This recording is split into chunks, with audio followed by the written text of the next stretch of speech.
Ayan. Hello, hello, hello, hello, hello na naman sa inyong lahat dyan. Ayan. Ngayon, gagawa tayo ng ginisang munggo, guys. Ginisang munggo. Alam nyo kung bakit? Hindi ko rin alam kung bakit. Pero naisipan ko lang siya kasi meron kaming isang kasamahan sa YT. Ayan, shout out kay Kuya Ronnie Mix Vlog. Ayan, so sabi ko sa kanya, minsan nag-premiere siya. Sabi ko, Kuya, magluto tayo ng munggo. Sabi kong ganun sa kanya. Ayan, so niremind niya ako nung nakaraang araw. Sabi niya, kung okay na raw ba yung munggo. Kasi siya meron na siyang naka-ready. Sabi ko, hala, hindi pa ako nakabili, Kuya. O kaya yan, naghanap ako guys ng munggo.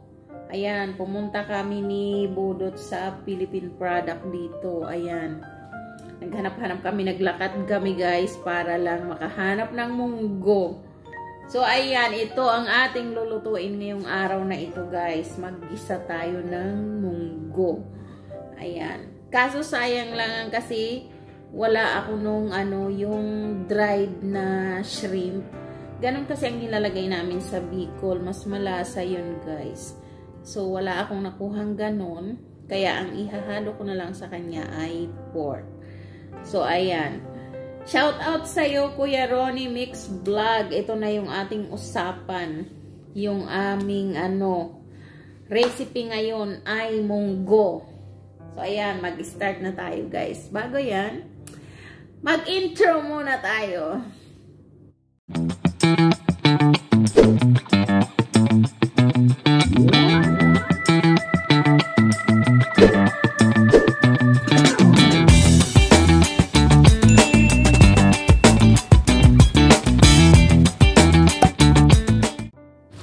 Ayan guys, umpisahan na natin. Yan pala yung nabili kong munggo guys. Ayan, so ilagay muna natin siya sa planggana. Yan. Hugasan muna natin siya guys ng ilang beses. Ayan, siguraduhin malinis siya guys bago natin ilaga. Ayan, halo-halo guys. Kasi syempre maalikabok din naman yan at hindi natin alam kung gaano na siya katagal sa tindahan, diba? So kailangan hugasan talaga. Ayan, so naka-ready na yung aking strainer guys. Ayan, ilagay nyo na lang yan dyan para mawala yung mga natitira pang dumi. Ayan, at siguradong wala ng tubig. Ayan guys, so meron ako malinis na tubig sa kasirola. Ilagay na natin yan at syempre ilaga na. Ayan guys, so habang naglalaga tayo niyan, mag-umpisa naman tayong mag-ready ng ating mga gagamitin na spices guys. So ayan, kailangan natin ng bawang. Ayan, ganyan lang guys yung bawang.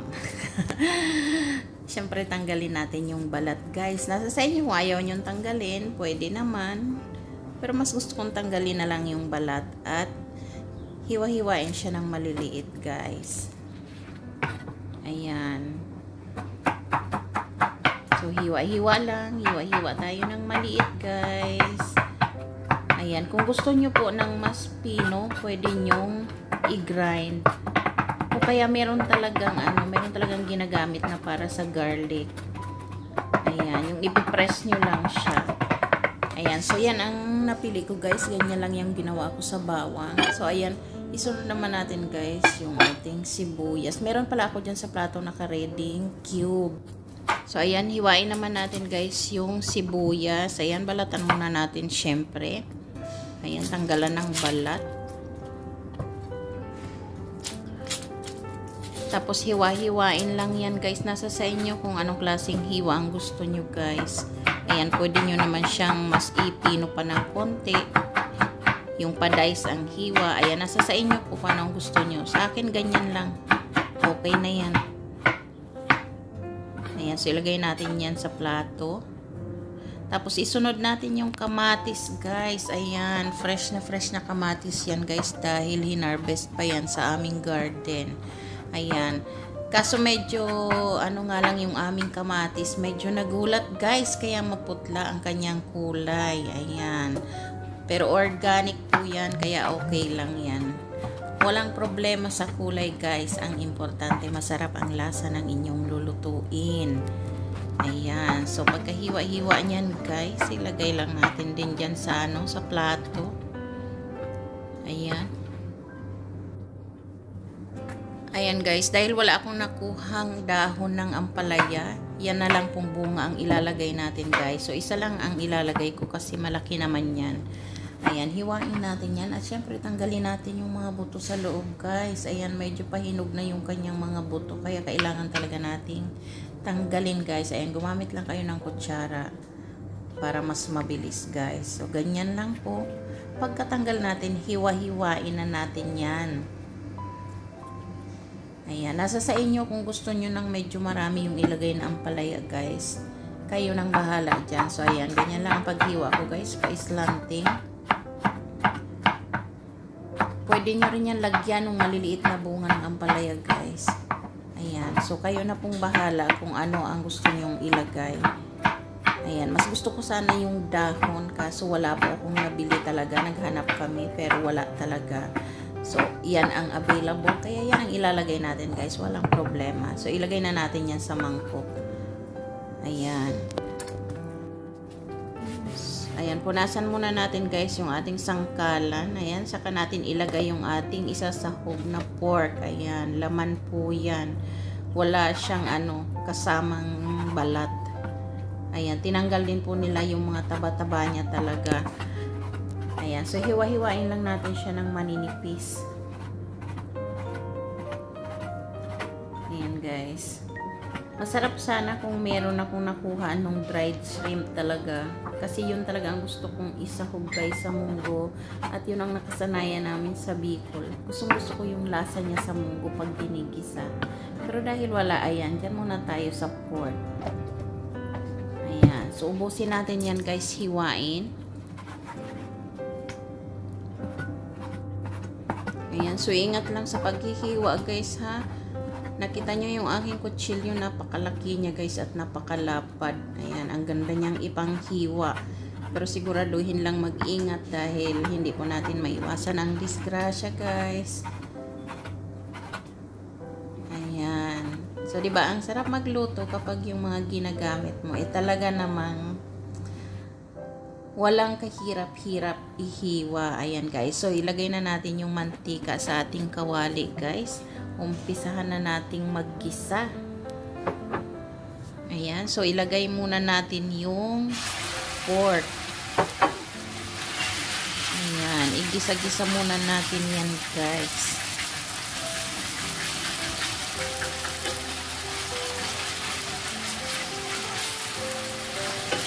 Ayan, so ihalo-halo natin yan guys.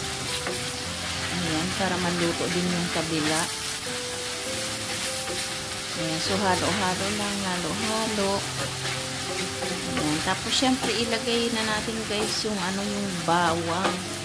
Gusto ko na siyang isabay yung bawang kasi para mawala yung lansa-lansa ng baboy ba. Alam nyo guys, yung pork dito sa Lebanon, hindi sila kapareho ng pork natin sa Pilipinas. Ayan. So, kaya pag nagluluto ako ng pork, talagang gusto ko ng marami siyang bawang. Ayan. Huwag siyang titirin sa, sa ingredients, sa spices. Para yung lasa niya, guys, sumarap talaga. So, ayan. Medyo brown na siya, guys. Ayan. Yung ating bawang. Naigisa na rin ng maayos. Ayan, so ilagay na natin guys yung ating onion. Ayan.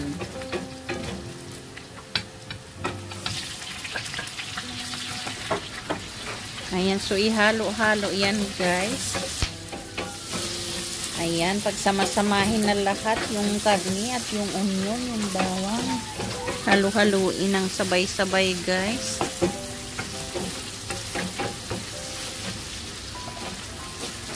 Ayan, isunod naman natin ilagay yung ating kamatis guys. Ayan. ihalo-halo ulit. Ayan, maigisa-igisa siya guys. Kailangan igisa siya ng maayos.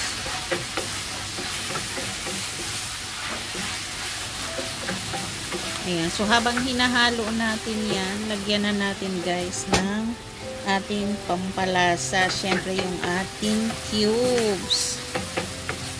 Ayan, so ang nilagay ko guys ay pork cubes. Yun, 2 piraso po siya. Ayan, medyo nag-ano na siya, nagkakaroon na ng sauce. Ayan, ihalo-halo lang guys. Tapos, isunod natin yung ating ampalaya. Ayan, 1 pirasong ampalaya lang yan, guys. Ayan, madami-dami na po yan. Masarap sana kung yung dahon, pero okay na rin naman siya. Malasa rin. Siyempre, huwag kalimutan lagyan ng patis, guys. Ayan, ihalo-halo natin. Kapag naigisa-gisa na natin, guys, ayan, ihaluin muna natin yung ating nilagang munggo. Ayan, so pwede na nating i-off ang apoy niyan guys. Tapos, ihalo na natin sa ating nilagang munggo. Ayan, so ilagay natin yang ating ginisang karne at yung ampalaya. Ayan guys, so halo-haluin na natin.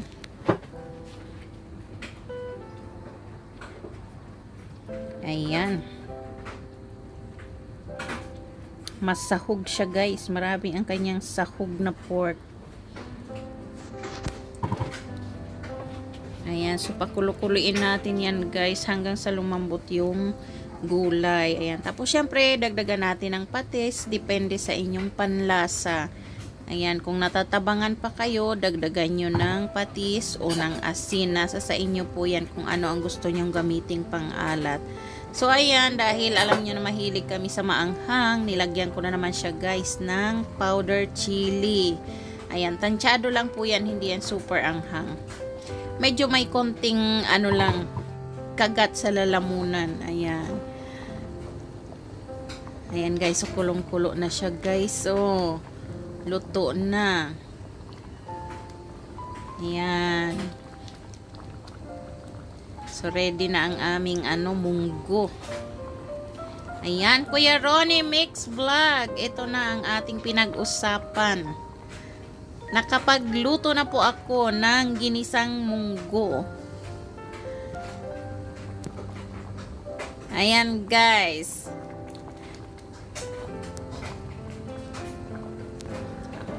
Ayan, siguraduhin nating malambot yung guys, yung munggo at gulay. Ayan, mas masarap siya kapag hindi nyo minadali ang pagluluto. Naka-slow fire lang siya kasi medyo naman na po, luto na talaga yung munggo niya. So, hayaan lang natin mag-absorb lahat ng lasa doon sa munggo. Ayan, so halo-haluin natin. Halo lang ng konti. Ayan. Tingnan nyo guys, pwede nang kainin. Luto na siya talaga, luto na. Ayan, minsan guys, pag ganyan ang pagkain, kahit huwag ka nang magkanin kasi mabigat din po sa tiyan yung munggo. Ayan na, okay na siya.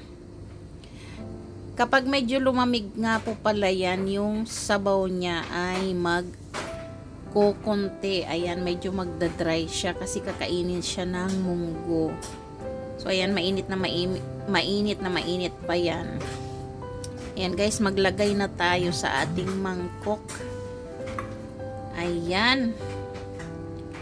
Ready na ang ating ginisang munggo. Pwede nang kainin. Ready nang iserve, guys. Ayan, pwede nyo pong kainin na may kanin. Pwede rin kainin ng walang kanin. Ayan, nasa sa inyo po yan. Ayan, ready to serve na siya guys. At ang init-init pa. Kita nyo naman umuusok-usok pa talaga siya. Ayan, sana nag-enjoy kayo guys sa panunood ng aking video ngayon. Ayan, maraming salamat. God bless you all.